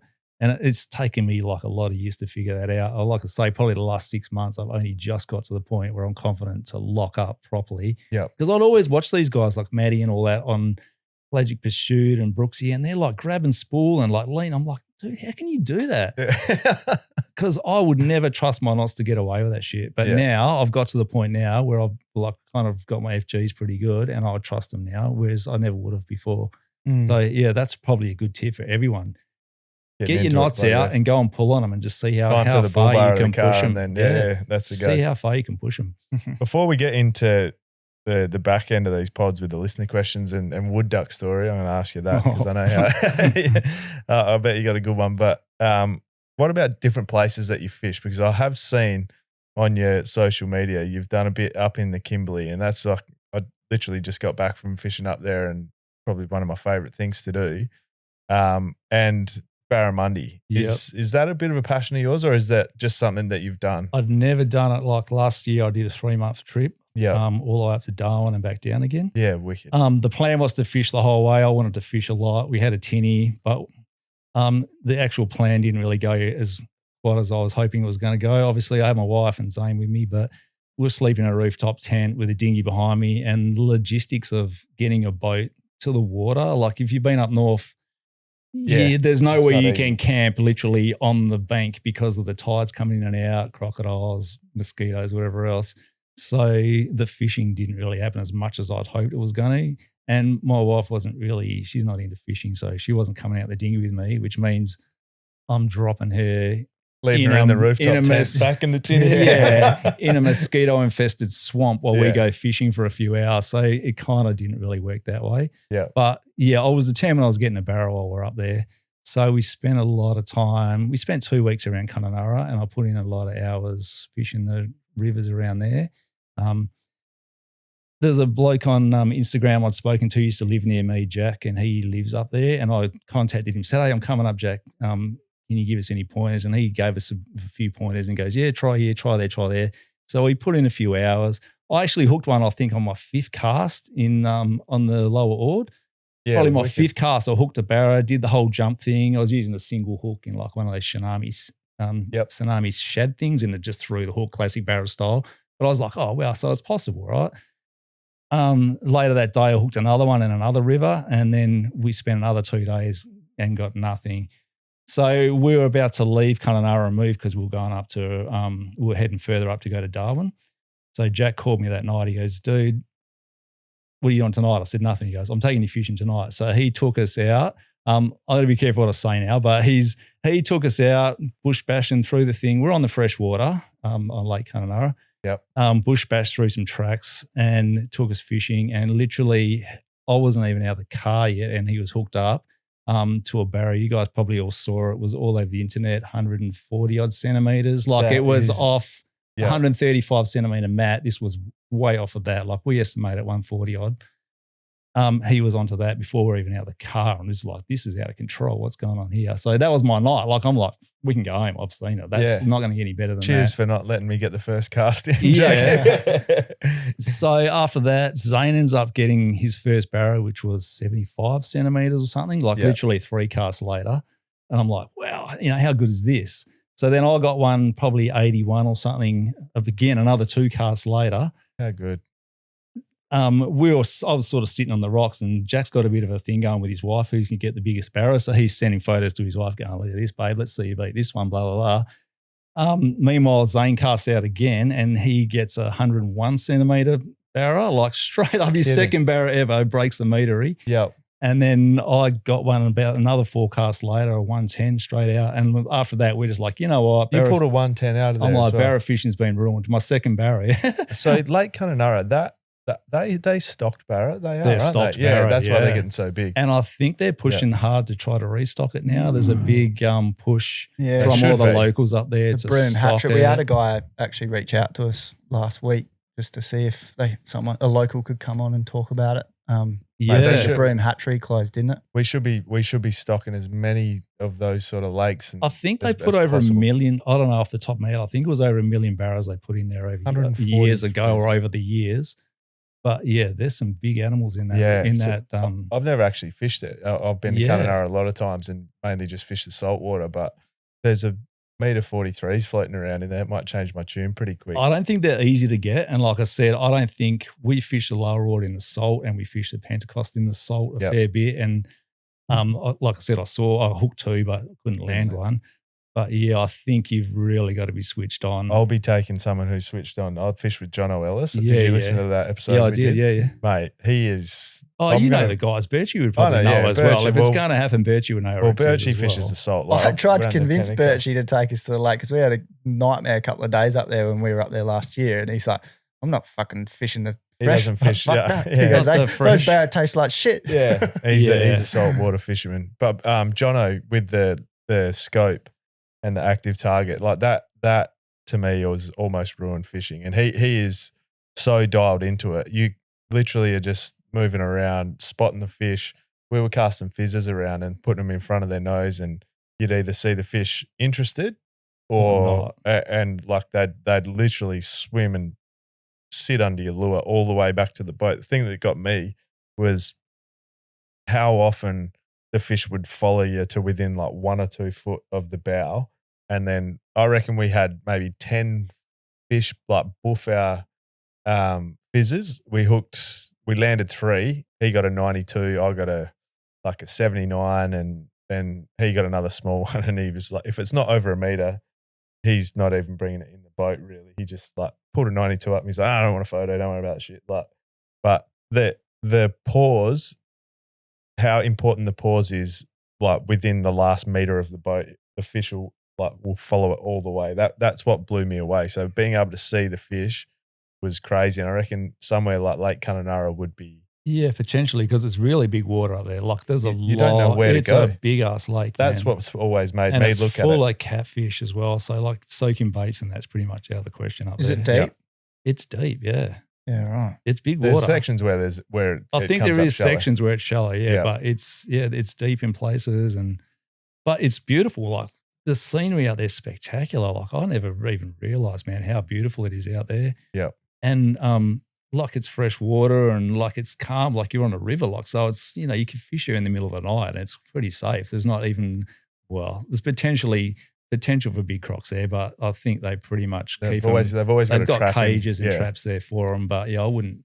We had a massive croc as well that you could see on the scope that was hanging around. It's wild, wicked country up there. I'm sure there's people up there that have got it pretty switched on in the lake there, but I think for just like a wood duck to go up there and get onto them, probably you'd need to know what you're doing. I think you're probably more like in the salt if you're going to try. I think Dick Passfield did a good podcast with Australian lure fishing probably like 5-6 years ago. See, I remember his articles in the Western Angler from probably 10-15 years ago when he was getting big, when they very first stocked that lake and he was getting them out of Kununurra then, yeah. I remember articles that Dick used to write then. Yeah, I'd love to chat to him if he's listening or anyone knows him. Bloody oath. Yeah, the old school guys, they were on. Yeah. What do we want to do, Lek? Do we want to go to Wood Duck or listener questions? Or let's hear you. We've got some good listener questions, but let's hear your Wood Duck story. Right. What's your biggest fuck up? Fishing close to the reef, you got to have something. I got a few. I've had water come. I'm going to tell you my biggest wood duck because it's funny. And So I'm a member of the Surf Life Saving Club, right? Have been for it's my 20th year coming up this year at Yanship, right? So I'm a IRB boat driver. So we do abalone patrols out there when the abalone's on. We're pretty closely associated with the Sea Rescue. They come up and send a boat out, whatever. When we're doing the abalone patrol, they'll send a boat up as well to sort of back us up. So after abalone patrols are finished, we always come in. We have bacon and eggs for the club. Like everyone's bacon and eggs. We'll always take like a bucket of bacon and eggs out to the Sea Rescue guys, right? Because they spend their hours out there doing it just like us. But they're in a boat, so they can't come into the beach. So I've got a box full of bacon and egg burgers, and I'm looking for a crewie because I'm a driver, but it's supposed to have a crewie, right? No one's around because everyone's buggered off to have a shower or they're eating bacon and egg burgers. My missus goes, I'll jump in, like, we're just going out there, right? Yeah, no worries, we're just going out. Don't be an idiot. I said, no, it's all right. Trust me, we're just going out there. So we jump in the boat, go out, scuba eats, we call it. We delivered the bacon eggies, to the Sea Rescue guys. As we're driving back in, there's a bronze squad training on the beach, right? So one of the guys like signals me, oh, come over here. We want to show the bronze squad, how to get the boat in and out on the beach. It's a flat day. I'm like, no worries. So we park the boat on the beach. They do a bit of this is the boat. This is how we hold it, whatever else. So turn the boat around. We're heading out. There's like 6 of the bronze squad holding the boat. I jump in, start the motor. I go, go now I told my wife, jump in, but she's not an IRB. Like she's just a wood duck, right? She doesn't even be an IRB. She's jumped from chest deep water up over the side of the boat into the boat, right? So she jumps. And when I say, jump, they all just let go of the boat. So it's right at this second that a shore break just like pops like this. So I'm looking going, I want to grab throttle, but I can't because she's half in the boat, half out of the boat. If I hit it hard, she is going to fly, right? She's going to get hurt. So I'm just like sitting there in no man's land watching this thing stand up. So the boat goes up and then bang and over on its head, lands up upside down on the beach. My wife's underneath the boat. Like I'm just come up like killing myself laughing. She wasn't super impressed about it. I told you not to be an idiot. With that crowd, like the whole bronze squad standing there going, because they're all new, they let go of the boat too early. She has never done it before, so she didn't get in very quick. And even if she had got in quick, she doesn't know like the punch position to hold on anyway. So it was just one of those real shit storms. No, you're in the doghouse. That was one good story. Anyway, I've got plenty of others, Has she been out with you since? Not an IRB, no way. That ain't going to happen, mate. That's brilliant. All right, well, let's get into the listener questions. So, Daiwa listener questions. Every week, these things seem to be getting bigger. Like, we cannot get a hold on all these listener questions. It's actually at a point now. But look at the prizes you guys are giving away. Yeah, how good is this? It's actually getting to a point where it's not even about the best question now. It kind of comes down to chance. It's whatever one we pick because there's so many good ones we can't possibly fit them all in. But this week we've got a Daiwa Saltfix jigging pack. So there's everything in there from some slow pitch jigs. We got assist hooks. We got knife jigs for kingies. Just talking about kingies and sambos now. These things would be perfect. And we've got everything in between. So the best question this week is going to be getting a Saltfix jigging pack in the mail. So shout out to the guys at Daiwa for hooking you guys up with these jigs. What a pack as well. These look like some a decent amount. Yeah, some dynamite jigs too. I'm surprised that they've actually lasted because, having leck around, you never know what's going to happen. I'll tell you what, some of those would be good Kingfish jigging for the deeper water ones as well. Nice. So you can kick it off, Leck. You've got a couple of screenshots there. Yeah, I've got one here. It's from a bloke named Lee. What's your boat ramp pet peeves? So this is from Lee J. Scotty's son. A bloke called Lee, right? Yeah. I've got many. No, just be prepared. You can see he's just like I'm trying to be diplomatic. Just hold back, Scotty. Just be prepared. I know there's a lot of guys that only go out on Good Friday and they wait all year long to go out and then they get to the ramp and their shackle's welded shut and the bloody winch doesn't work but they wait till the boat's like in the water and there's 25 cars lined up behind them to get it. If you're going to go to the ramp, make sure all that stuff's ready before you get there. Make sure your shackle works. Make sure your winch works. Just be ready. Don't get ready on the ramp in front of 30 people waiting on a Saturday morning at 6 o'clock because you're not going to be popular.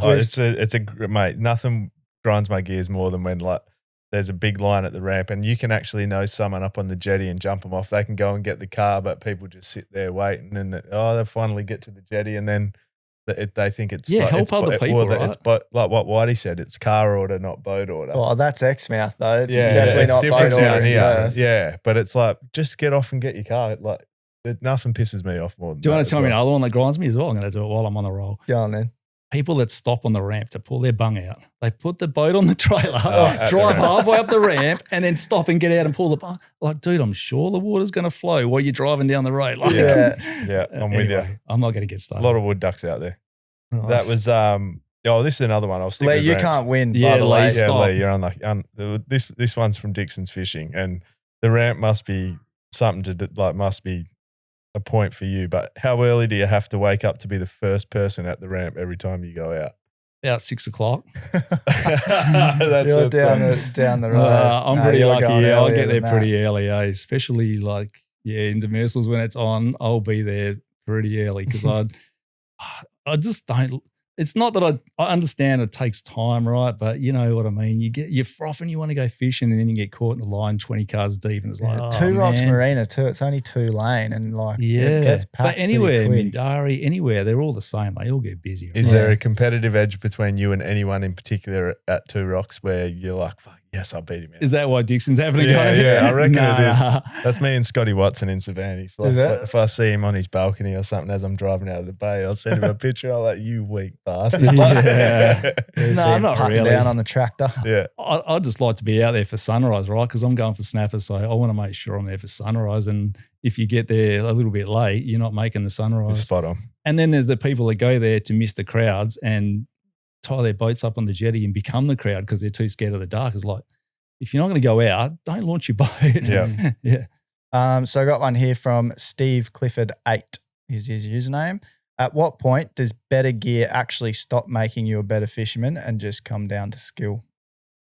I feel like skill is probably the biggest thing all over. I don't think you need good gear, to be honest. Yeah, I don't think gear makes you a better fisherman. I don't think gear makes you a better fisherman at all. Like I said, if you're confident in your knots and confident in your line, it doesn't really matter what reel you're fishing on, as long as it's a diver, of course. Yeah.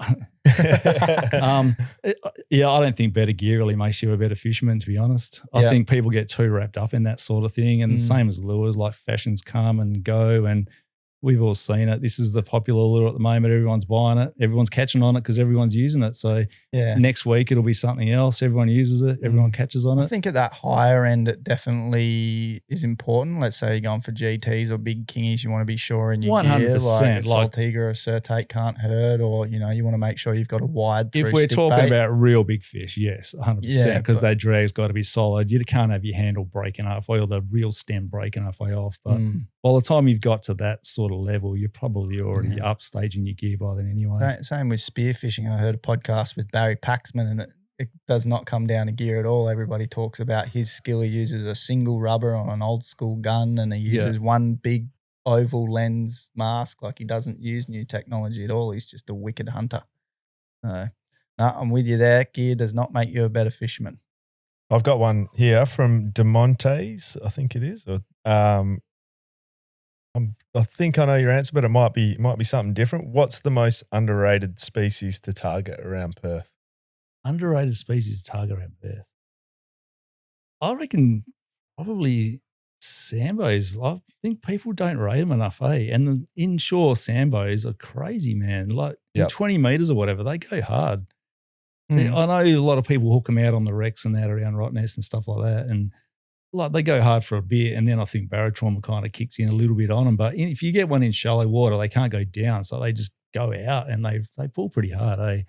Even the visual aspect of them. Yeah. Like, I've had sambos taking surface lures and stuff before. Yeah, chasing down a popper. They're super erratic, dart around. It's like, gets your adrenaline pumping. They're crazy. For sure. I reckon that's a good one. That's actually a great one. It wasn't the one that I thought you were going to say, but it is good as well because it's generally Willie even brought this up. It's like most young kids' first introduction into catching a decent sized fish that pulls hard as well. So you see the guys. He said a mulloway in the river. Did he? Yeah, sorry, mulloway. But he said about mulloway. Sambos are better. That's what he said. But Even the crew, you see them trying to fish from around the marina. In the marinas, yeah. there's 20 kilo sambos getting around the marinas. And the kids, I was down the marina before dropping Zane off, and there was kids like throwing, it was a bit dubious. If one dude had like a little mini pinky on, he was using for bait, he was chucking it out as a live bait, trying to fish for sambos off their jetties down here. Yeah. But, there's a possibility of hooking a real big fish inside a marina. Throw a big stick bait or a big popper during the storms, the same sort of storms you'd fish off the rocks for snapper, and you're in a bloody good chance for a sambo. Yeah, I've seen it happen. I reckon Ben Patrick as well, when we had him in here after the podcast, he said, I was actually going to say one of my favourite eating fish was sambos. He did say that too. And he thinks they're underrated eating. Like if you get a nice size one and you deal with it right, which I love the fact that he said it, because I feel like the experience and, caring for your catch makes it better. But if you look after them, they're actually not too bad at eating. You just got to find the right way. I think Skippy are underrated as well. That's Skippy are unbelievable, man. That's what I thought you were going to say. Skippy is so much fun on light gear. Favorite fish for ceviche. They're so much fun. Yeah, we got soy sauce on the bait. We quite often slab one up and have a bit of ceviche while we're out there. Nice. All right. Next question from Zach Pick. What are the 3 biggest environmental factors which influence your fishing? I don't know if it's an environmental factor. It's just time. I think he's talking like conditions. Conditions? Perfect conditions if I can get them. It depends what you're targeting. For kingfish, we'll go I want tides. I want new moon or full moon. I want tides. Okay. I want some times? movement. Yep. Yeah, I definitely want movement. If you can get that movement around light winds, even better. You need a bit of swell to get them, again, some movement, but not too much swell, because then you can't get close enough to get them. So, I'm going to say a 1.2 metre swell. Northeasterly winds I like for kingfish, just because I anchor a lot for kingfish, right? So because I'm by myself a lot, I'll anchor in certain positions where I can get a cast in, and the northeasterly just helps me get into some of my favourite spots. So northeasterly, lightish, as light as I can get it. And then, on a new moon would be the best, because the tides are going to be moving on the build to the full. Okay. Gotcha. So it's a build up. It's not necessarily the tide change. I like the build up to the change. But I like the water coming up, because I feel like upwelling, pushing it upwells and pushes in. Yeah. Great question. Thanks, Zach. You got another one? I've got a couple here. This is probably more of a one for us with partners here. You seem to get more leave passes to launch the boat than the average punter. Any tips? That's from Mint Exclusive Carpentry. All right. This is a tip, and it's also a don't do at the same time. Yeah. So my wife's got horses. So I wouldn't recommend that to anybody, but because she wants to go horse riding every Saturday morning, I'll get a leave pass. Perfect. Nice. Because we got horses at home, in the morning she wants to go riding. So for me, it's like, cool, I've got hours to go fishing because you're going riding. So we got our own lives aside. I wouldn't recommend anyone getting horses though. My daughter's been asking hard tell her for no. it. Yeah, I'm allergic to them. Yeah. Although you think fishing's expensive. Yeah, true. Yeah. It's actually good though. Get your missus a hobby. There you go. Yeah. Get your missus a hobby. Maybe your missus should get her own hobby. I didn't say that. No, and my missus is amazing, by the way. She doesn't argue. So she must be. Yeah. She lets me away with it. Rooney05. On shallow reef, what's the one thing you do differently from everyone else that consistently puts you onto the snapper and kingfish? So is there one thing that you do I do you're differently? willing to share that you might be willing to share? I don't think I do anything differently. I just spend more time at it. I just don't think people – you look at over east, man, and people are mad for kingfish and everyone's out there trying it. I don't think in Perth is that biggest amount of people doing it. It's just – I don't want to bag out people in Perth, but I think they're just too one-eyed, man. It's like if you're not catching demersals – That's not bagging them. That's a fact, mate. If I'm not catching demersals, I'm not going. I'm getting – like I'm enjoying it because the boat ramps are quiet. Yeah. The one thing that makes you better is just doing it. Get out there. Yeah, have a crack. And shallow reefs, obviously, you got to have a bit of knowledge. Like I said, I've surfed all my life, so I understand how waves work, what makes them break. I've been an IRB driver with the surf club for 20 years now, so I've operated boats in and amongst the surf. I've flipped boats over plenty of times. I've been caught out. I realise how fast you can get unstuck too. Shit happens before you even realise. you've got to really understand your waves and be comfortable with your boat and know you can handle it before you start going in there as well. Don't be doing it in a 12-foot tinny because you'll end up upside down before you know it. Yeah. It's not going to be pretty. Yeah, I don't think there's any one thing I do, to be honest. It's just go. Is the only thing I do is just go. Like I said at the beginning, weight of numbers. Yeah, maybe that is a thing. You are tucking in close to the reef, but as you said, I don't blank do it out plenty you... of times too. I get there plenty of times and get nothing too. You guys don't see that because that's not a video. Yeah, I'm out plenty of times where we just don't get any fish. Nice. All right. Well, I reckon. Have you got any more that you want to ask? No, I reckon they're all really good ones. I'll let you. Right. So yeah, Scotty, we usually throw it to you to pick the question. I really like the question about the gear at the beginning. Yeah, does expensive gear make a difference? Steve Clifford, I think that's going to be an eye opener for a lot of people. Yeah, like I say, at the top end, I think it does, but at the bottom end of fishing, if you're just fishing around the marina or going for herring or skippy, I don't think it makes a difference. Nice. You can get it with a $100 combo out of BCF just as you will with an $800 combo. Yeah, well, Steve, mate, you're about to get sent a box full of top-of-the-line jigs. As we say that. You're probably still not going to catch anything. No, all good. We got a box of Temu lures for you here. We got the best of the best, mate. So if you can't catch fish on this, it's I think you've coming up with an answer, your own hypothesis here. If you can't catch a fish on these will make a difference, mate. Don't worry about that. These buddy Saltfix jigs will make a difference. Don't worry about that. These are the 1%ers. I'm pretty jealous. Might have one or two jigs missing by the time it arrives at your joint, mate. But yeah, Steve, we'll get this out in the mail to you next week, mate. Appreciate everybody getting involved and really appreciate Dyer more than anything getting behind the rodcast and the listeners and hooking you up with these epic prizes. So I think we got 2 more sets of prizes to give away, Lek. We got a barra rod to give away, and then far out, what else we got? We got something else epic anyway. So that's the travel rod as well, which I just used the travel rod with Jono and caught a nice barra on it, mate. That thing is a bloody beast. You went and bought it, didn't you? Yeah, I forgot we had a spare one here that you could have taken up. Well, there was a couple of travel rods there, and I knew that was the best one. Anyway, I bought it, and it was awesome. So, yeah, caught a almost 80 centimetre barra on it, and it just made it piss. So it was wicked. Nice. Yeah. Awesome. Before we wrap this up and get into the quickfire questions, which we give everyone, we have a wall behind you with a bunch of different lures in it. Yep. Did you bring us a lure with a story? Have you got it? You got something for us? I know what lure this is, and I cannot believe you are bringing that in to put it on the wall. That's the popper I got the Jewfish on. Oh, you're kidding. No way. I harvested the hooks off it because that hook got bent when I tried to pull it out of the fish. It got really bent. I think the back one's pretty twisted as well.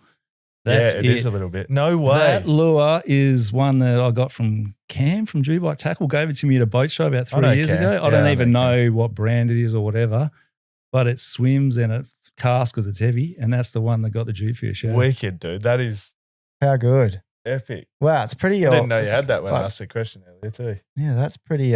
It's faded a bit, and it's caught a lot of kings on that as well. By the way, yeah, missing eye. It has caught a lot of kingfish as well. Dude, that's one of the best lures and stories that we've got on that wall. Yeah. Again, with lures, it's just the profile. I think like that. If you look at that, it's very similar to the profile of the Helco as well. The same sort of it's thing. A direct copy. It's pretty much There's nothing like Helco, but no, it's a Chinese copy, and the hooks actually prove that point as well. If you look at how twisted they are, but well, it worked. Mate, it worked. What a story. Yeah, that's wicked. We appreciate you bringing that in, mate. No, are you sure you want to give that away? No, you guys can have it, honestly. Yeah. It's on, it's a bit of art, mate. It's on the wall until you call us back and you can always come and grab it. But that's contributing to a bit of fishing history. That wall's looking pretty tidy. Like we got some epic photos up there. Owen, just got a lure off Owen as well. It's a big slide dog up there that he got smashed in Shark Bay. I just put a noddy jig up there. Noddy gave me one of his noddy jigs that he talked about. He caught that big Spanish mackerel on. It's filling up. Of Western Angler. And we got a few catch-ups as well. We got a few people that have been in here that we haven't got them on the wall. Tim Farnell and Willie, they're coming on next episode. I gave that away, but yeah, they're coming on next episode. They got to put a couple of lures up there. So, wicked. All right.